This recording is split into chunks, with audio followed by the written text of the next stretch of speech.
اب اگلی بات یہ ہے کہ جیسا کہ ہم نے بتایا مرزا صاحب جب بھی کوئی جھوٹ بولنا ہوتا ہے نا، جس چیز کا کوئی حوالہ نہیں ہوتا صحیح الاسناد، تو اس کے بارے میں کہہ دیتے ہیں کہ ساری کتابوں میں لکھا ہے، ساری کتابوں میں لکھا ہے۔ اور مرزا صاحب اگر ساری کتابوں میں لکھا ہے، ساری کتابوں میں کیا لکھا ہے وہ بھی ہم بتا چکے ہیں، جھوٹ ان کا پکڑا گیا، ساری کتابوں میں یہ لکھا ہی نہیں ہے جو مرزا صاحب نے بتایا، بلکہ ساری کتابوں میں کچھ اور بھی لکھا ہے جس کو مرزا صاحب ہڑپ کر گئے ہیں۔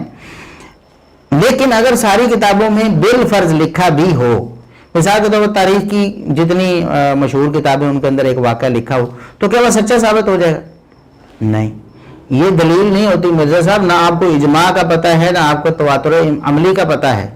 اجماع تب ہوتا جب ساری امت بیک زبان، کوئی بھی اختلاف کرنے والا نہ ہوتا، صرف نقل کرنے پر نہیں بلکہ سارے کہتے کہ یہ واقعہ ایسے ہی ہوا ہے، سب کو یقین ہوتا ہے اس بات پر کہ محمد بن ابی بکر کی لاش وہ جلائی گئی ہے گدھے کی کھال میں ڈال کر، تب تو اس کو آپ اجماع کہہ سکتے تھے۔ یعنی اس دور سے لے کر، صحابہ سے لے کر، تابعین سے لے کر، تبع تابعین سے لے کر، ائمہ دین سے لے کر، ہر بندہ یہ عقیدہ رکھتا، یہ یقین رکھتا کہ محمد بن ابی بکر کی لاش کو جلایا گیا تھا، تب تو ہوتا یہ تواتر یا یہ اجماع۔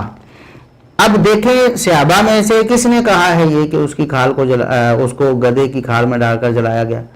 کسی نے نہیں کہا، حالانکہ صحابہ کرام وہاں موجود تھے اس دور میں۔ تابعین میں سے امام حسن بصری نے کہا ہے، لیکن ان کا سماع لکھا نہیں ہے۔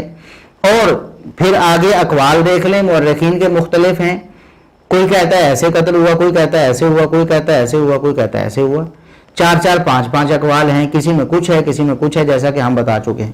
لہٰذا یہ جو کہتے ہیں نا ساری کتابوں میں لکھا ہے، اب ہم آپ کو بتاتے ہیں کہ ساری کتابوں میں کیا کیا لکھا ہوا ہے۔ نور الدین زنگی کا ایک واقعہ آپ نے بڑا مشہور ہے، سنا ہوگا سب لوگوں نے، زبان زد عام ہے۔ کسی کتاب کو اٹھا لیں آپ جو اس دور کی تاریخ کو بیان کرتی ہے، نور الدین زنگی کی تاریخ بیان کرتی ہے، اس میں آپ کو یہ واقعہ مل جائے گا۔ شاید ہی کوئی کتاب ہو جو اس سے خالی ہو، سب نے یہ واقعہ نقل کیا ہے۔ اب مرزا صاحب نے اس واقعے کا انکار کرنا تھا، ہم بھی کہتے ہیں ثابت نہیں ہے، یہ بات صحیح ہے، یہاں تک ہم اتفاق کرتے ہیں مرزا صاحب سے، یہ واقعہ ثابت نہیں ہے۔ اور یہ مرزا صاحب کو کیسے پتہ چلا؟ شیخ زبیر الہی رحمۃ اللہ علیہ اس کے بارے میں لکھ گئے، یعنی ایک اہل حدیث عالم اس واقعے کی حقیقت بیان کر گئے، وہاں سے پڑھ کر مرزا صاحب نے چوری کر کے لوگوں کے سامنے یہ بات بیان کر دی کہ نور الدین زنگی کا واقعہ ثابت نہیں ہے۔ لیکن ان کو یہ بات یہاں کیوں نہیں سمجھ آئی؟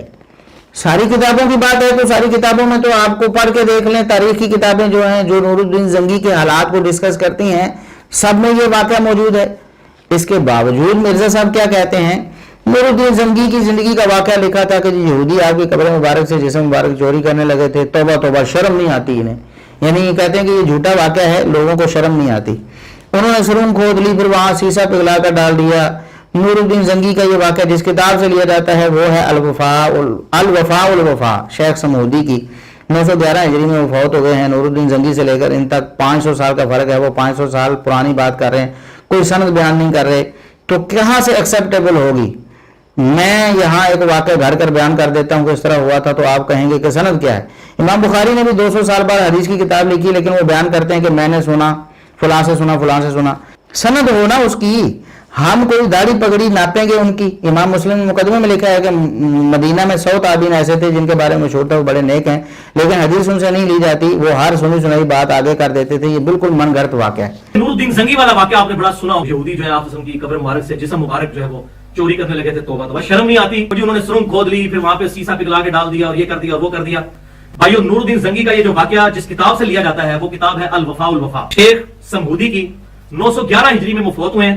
نور الدین زنگی سے لے کر ان کے درمیان تک 500 سال کا فرق ہے، وہ 500 سال پرانی بات کر رہے ہیں اور کوئی سند نہیں بیان کر رہے، تو کہاں سے ایکسیپٹیبل ہوگی؟ میں بھی ایک واقعہ گھڑ کے یہاں بیان کر دیتا ہوں کہ اس طرح ہوا تھا، تو آپ کہیں گے سند کیا ہے؟ امام بخاری نے بھی 200 سال کے بعد حدیث کی کتاب لکھی، لیکن وہ بیان کرتے ہیں، امام بخاری لکھتے ہیں، لیکن سند تو ہونا اس کی۔ ہم اس کی داڑھی یا پگڑی ناپیں گے؟ ہم تو کہ بھائی علم کا میدان ہے، بات بیان کرو۔ اور امام مسلم نے تو مقدمے میں لکھا ہے کہ مدینہ شریف میں 100 ایسے تابعین تھے جن کے بارے میں یہ مشہور تھا کہ یہ بہت نیک لوگ ہیں، اور یہ بھی محدثین کے نزدیک مشہور تھا کہ حدیث کے معاملے میں یہ ان کی حدیث ایکسیپٹیبل نہیں ہوگی، یہ ہر سنی سنائی بات آگے کر دیتے ہیں، تو یہ بالکل من گھڑت واقعہ ہے۔ یعنی مرزا صاحب کا دل چاہے کسی واقعے کو من گھڑت کر لیں، مرزا صاحب کا دل چاہے اس کو ایکسیپٹیبل بنا لیں، مرزا صاحب کا دل چاہے تو اس کو ایکسیپٹیبل نہ مانیں۔ یہ فیصلہ کس نے کرنا ہے؟ مرزا صاحب کی انا پرستی ہے، مرزا صاحب کی